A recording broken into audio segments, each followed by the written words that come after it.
Season 1 XP collectibles. No one knows which are the best sets to use them, so today we'll go through every single set in NHL 26 and try to figure out which are the most rewarding sets to use your collectibles on. Just in case people don't know, you can earn Season 1 XP collectibles from the XP pack. In total, I believe you are getting around 140 if you complete it in full. So yes, it's quite a lot of collectibles and not a lot of people really know what to do with them because the sets look absolutely different compared to last year when it was very clear where to use your collectibles and which sets are the most rewarding ones. And the main reason I'm saying that because this year we have no longer any chase cards in the game. We have the MSPs, we do have icons but they are not upgradable, and we also have the heroes. But for the heroes and icons you need NHL alumni, so it's not just any overall card. And same thing goes about the rookies. So yes, you cannot really get the cards you need by trading in your collectibles, but maybe you can. So the first thing to understand where to use your collectibles is see what cards you actually need for all these sets. For example, the current event, Check My Game. To make an 80 overall event player to after trade them in for an 82, you need 78 to 79 overall cards. So that straight away would say we need to use our XP collectibles for at least 78 overall card. For the icons, the lowest overall card we can trade in is 81, and it also has to be NHL alumni player. For the heroes, the lowest overall card we need is 79. And yes, once again, it's not just any card, it has to be NHL alumni player. For any of the rookie cards, you would need at least 81 overall cards. So yes, this looks quite expensive. And let's say you want to go and make any of the 82 overall captains, you need 79 overall card at least, or an 82 overall card if you want to make any of the 85 overall captains. So it's clear, if you want to use any of the cards you're using your collectibles for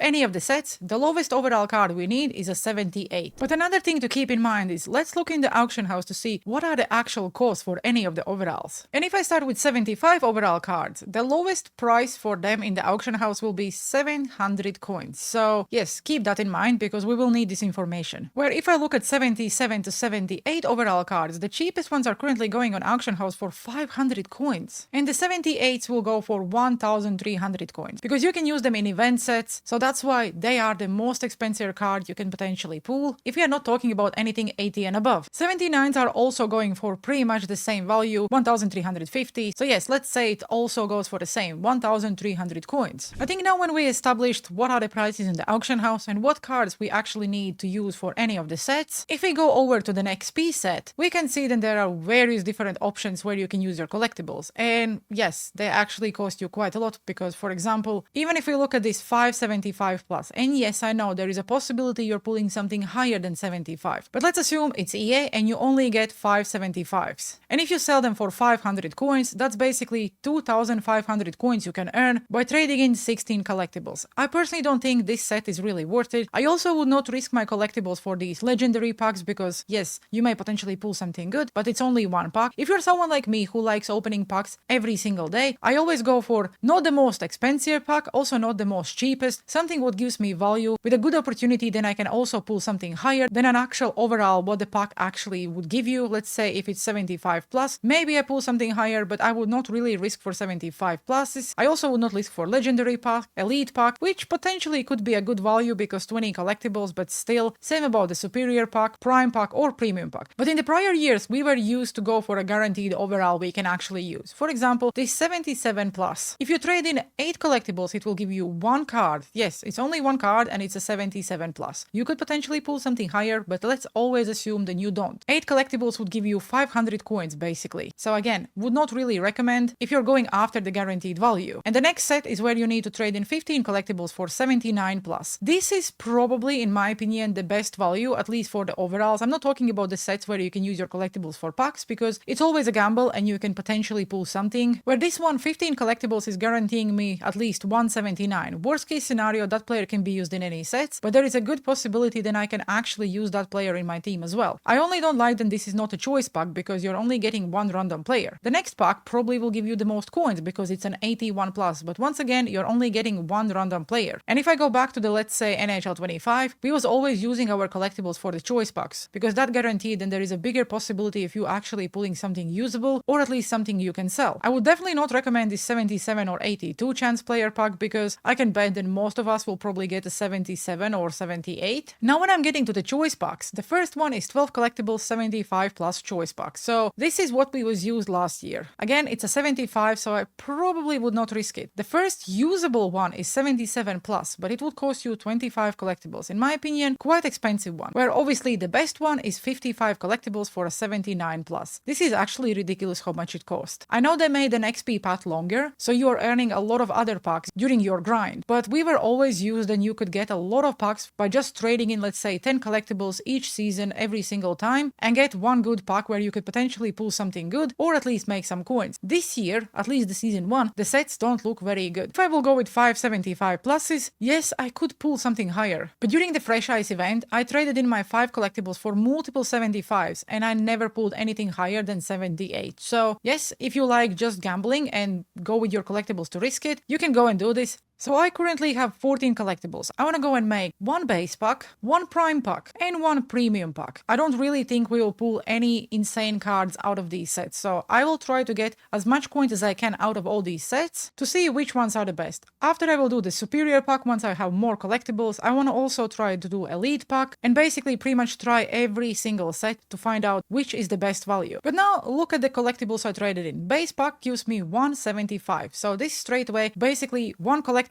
for 175, not worth it. Obviously, let's see who is the 75, because one collectible gave me 500 coins. The prime pack is giving me 175 plus and 275. So worst case scenario, this is giving me 1,500 coins. I was hoping that these packs actually have some consumables, but it looks like you are just getting players. So I probably would say not worth it, because yeah, I just got myself 375, so I probably would quick sell them or just sell them for 500 coins, and that's 1,500. Again, don't recommend. And the last one is premium pack, cost me 5 collectibles. I'm getting 175 plus and 375s. Again, basically this is 2,000 coins for 5 collectibles, and there is no guarantee that I'm getting anyone higher than 75. So 76, so basically that was the player, and yeah.